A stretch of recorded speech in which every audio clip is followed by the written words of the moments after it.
Salut tout le monde, aujourd'hui je vous retrouve pour vous parler des lectures numériques que j'ai pu faire. Et si je vous en parle aujourd'hui, et si je l'ai surtout pas fait avant, c'est parce que c'est des lectures qui ne m'ont pas marqué, qui ne m'ont pas plu.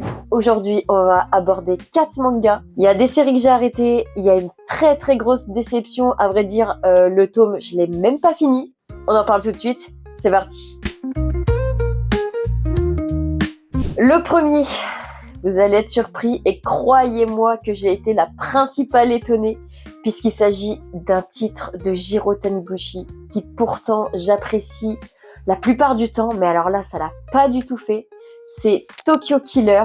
On est sur un espèce de recueil d'histoires courtes avec deux personnages, deux tueurs à gages. D'un côté lui qui est un maître en la matière, qui est beaucoup pourchassé par ses ennemis et qui pourtant a l'esprit occupé tout le temps par elle, qu'il a rencontrée lors d'une de ses aventures et elle aussi c'est une tueuse à gages. Voilà, c'est à peu près tout ce que j'ai compris en vrai, parce que c'est écrit comme si c'était un script de film. Donc en fait vous avez pas de dialogue ni rien, ça m'a complètement perturbée, j'ai pas réussi à me mettre dedans. Même les dessins du coup je les ai pas trouvé spécialement fou. J'ai vraiment pas du tout réussi à rentrer dans l'ambiance polar film des années 80.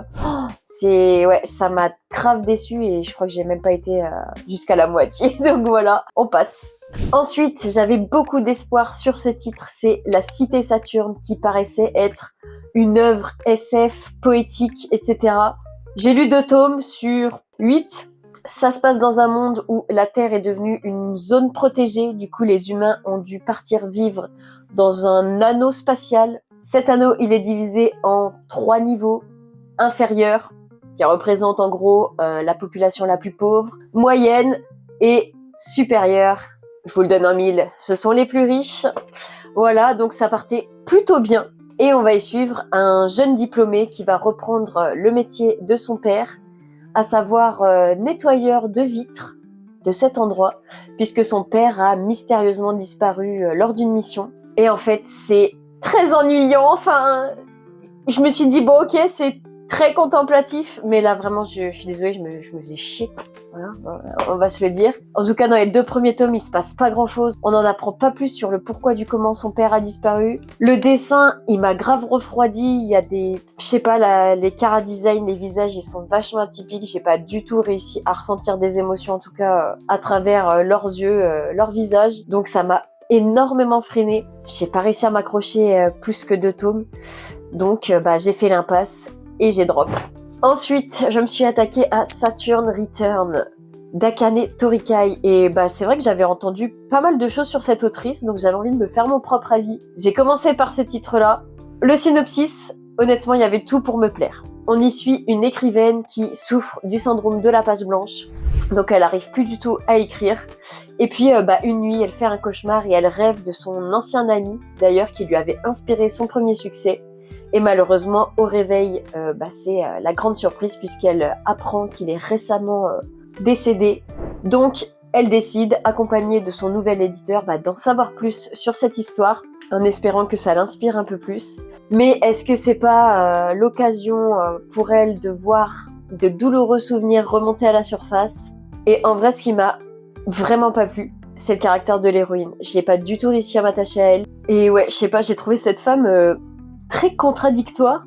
Je l'ai trouvée très spéciale, presque antipathique. Enfin, j'ai bien compris que voilà, elle en avait marre d'être dans sa condition de femme dans un couple classique et tout. En plus, on la voit même se forcer avec son mari, etc. Et en fait, tous les autres personnages qui gravitent autour, ils ont tous des choses à se reprocher. Et là, je me suis dit, mais je n'ai pu m'attacher à aucun personnage. Le mari, il est odieux. Le nouvel éditeur, il tire les ficelles juste dans son propre intérêt. Donc voilà, elle, je l'ai trouvée très étrange. Enfin, je sais pas, je l'ai pas sentie dès le début.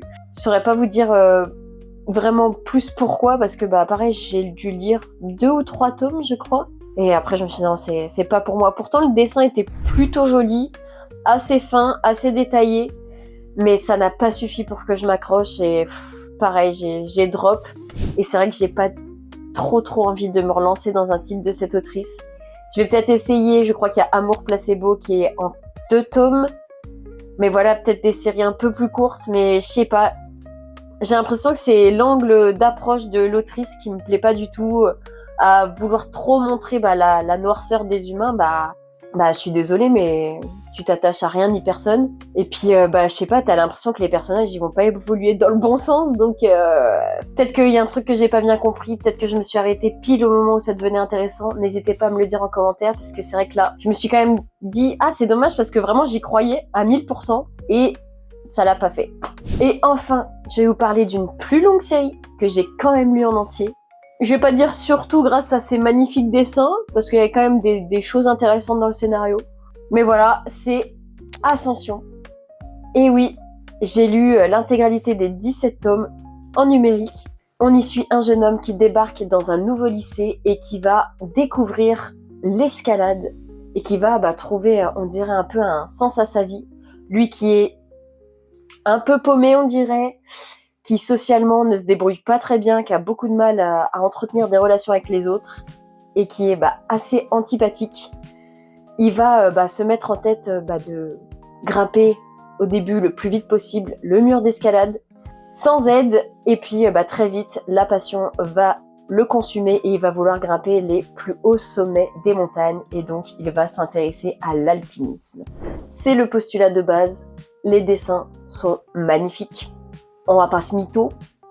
Ça, il n'y a rien à redire, même si j'ai trouvé parfois des visages pareils assez étranges, mais je pense que c'était pour faire ressentir un maximum d'émotions particulières, on va dire. Mais pour moi, le principal défaut de ce titre, c'est le personnage principal. Encore une fois, oui. Puisque vraiment, il est vide. Mais genre vide, t'as du mal à le comprendre, et puis t'as pas tout de suite en fait les raisons de pourquoi il est comme ça, son passif, pourquoi il est parti de son ancien lycée, etc. Puis du coup ça amène pas mal de dialogues assez malaisants, parce que comme il a envie de parler à personne, il est désagréable, t'as pas envie de t'attacher à lui, quoi. Puis même, tu dis vas-y, en 17 tomes il va évoluer, etc. Alors, oui, un peu, mais bon, pas tant que ça, hein, au final. Même si il va quand même après construire des grands projets avec certains personnages, sans trop en dire. Mais je sais pas, il y a eu pas mal de scènes qui m'ont marqué, qui étaient assez étranges. Donc j'ai bien aimé, parce qu'en plus c'était inspiré d'un personnage qui a réellement existé. En plus vous avez des petits vocabulaires, des notions d'alpinisme qui sont expliquées, sur le matériel notamment, etc. Donc c'était intéressant, j'aime bien la montagne, donc c'est pour ça que ça m'a gardé quand même 17 tomes. Mais en vrai, à l'époque, je me suis quand même posé la question de est-ce que je vais les acheter? Est-ce que j'ai quand même envie de les avoir chez moi pour pouvoir les relire quand je veux? Et en fait, pas spécialement. Voilà, c'était sympa une fois, mais lui, il m'a tellement pas marqué, ce personnage, que j'ai pas envie de le retrouver, quoi. Donc voilà, pour moi, l'intérêt de la lecture numérique, c'est quand même de te faire un petit avis si t'es pas trop sûr d'aimer le titre, si t'as un peu peur de l'acheter entre guillemets et d'être hyper déçu. Et c'est pour ça que moi parfois je tente en numérique et je me dis au moins comme ça j'aurais pas dépensé d'argent, c'est pas grave, j'aurais pas à aller sur Vinted à essayer de le revendre, etc. Voilà, c'est ma méthode. Bien évidemment, quand j'ai des coups de cœur, et vous le savez, par exemple je l'ai fait avec la BD Échec, ou je le fais là avec la nouvelle édition de Slam Dunk, parce que je l'ai lu en numérique et j'avais adoré. Donc évidemment, quand j'adore, je soutiens les auteurs, les maisons d'édition, et je les achète en physique. Au moins, je me suis fait mon propre avis. Je vois que la série, elle me plaît pas. Tant pis, et je passe à autre chose. C'est comme ça. En tout cas, n'hésite pas à me dire si tu as lu certains de ces titres, ce que t'en as pensé. Est-ce que, comme moi, il y a des choses que t'as pas aimées? Ou si tu as adoré, n'hésite pas à m'expliquer pourquoi. Je suis sûrement passée à côté de certains détails, de trucs hyper intéressants où c'était parfois juste pas le moment de lire ce genre de série-là. C'est possible. Et puis n'hésite pas à mettre un petit pouce si tu as aimé la vidéo, à t'abonner parce que ça nous soutient énormément et ça fait toujours plaisir. Et moi je te retrouve très bientôt pour la prochaine vidéo. Salut!